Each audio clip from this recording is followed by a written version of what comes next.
गांव के पास एक पुरानी खंडर हवेली थी। यह हवेली कई सालों से वीरान पड़ी थी और इसके चारों ओर घनी झाड़ियां उग आई थीं। हवेली की दीवारें जर्जर हो चुकी थीं और खिड़कियों के शीशे टूटे हुए थे। लोग कहते थे कि वहां भूत प्रेत रहते हैं।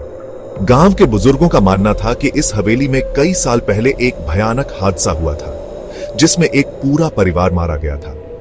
तब से इस हवेली को भूतिया माना जाता है। लेकिन रीना को इन बातों पर बिल्कुल यकीन नहीं था।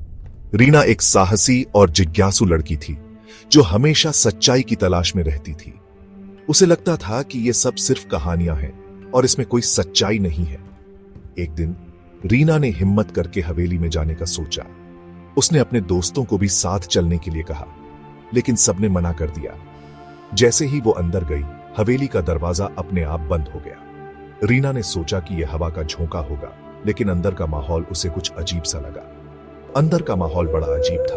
दीवारों पे अजीब से निशान और कोनों से किसी के फुसफुसाने की आवाजें। हवेली के अंदर की हवा भी ठंडी और भारी थी, जैसे किसी अदृश्य शक्ति का प्रभाव हो। रीना ने अपने कदम आगे बढ़ाए और एक कमरे में पहुंची। वो एक कमरे में पहुंची जहां एक पुराना शीशा रखा था।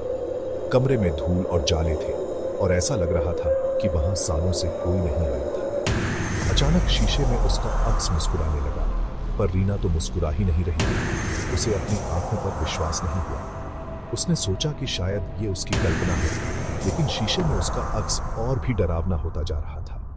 वो पीछे हटने लगी। तभी शीशे से एक काली परछाई निकलकर उसके पास आने लगी। रीना का दिल तेजी से धड़कने लगा और उसे लगा कि उसे वहां से भागना चाहिए। परछाई ने डरावनी आवाज में कहा, तूने मुझे जगा दिया है, अब यहां से कोई नहीं जा सकता। रीना को समझ नहीं आया कि ये सब क्या हो रहा है। रीना चीखते हुए दरवाजे की तरफ भागी, पर दरवाजा खुला ही नहीं। उसने पूरी ताकत से दरवाजा खोलने की कोशिश की, लेकिन दरवाजा जैसे किसी अदृश्य शक्ति से बंद था।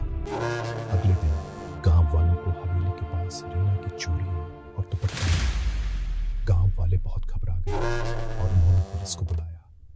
पुलिस ने हवेली की तलाशी ली, लेकिन रीना का कोई सुराग नहीं मिला।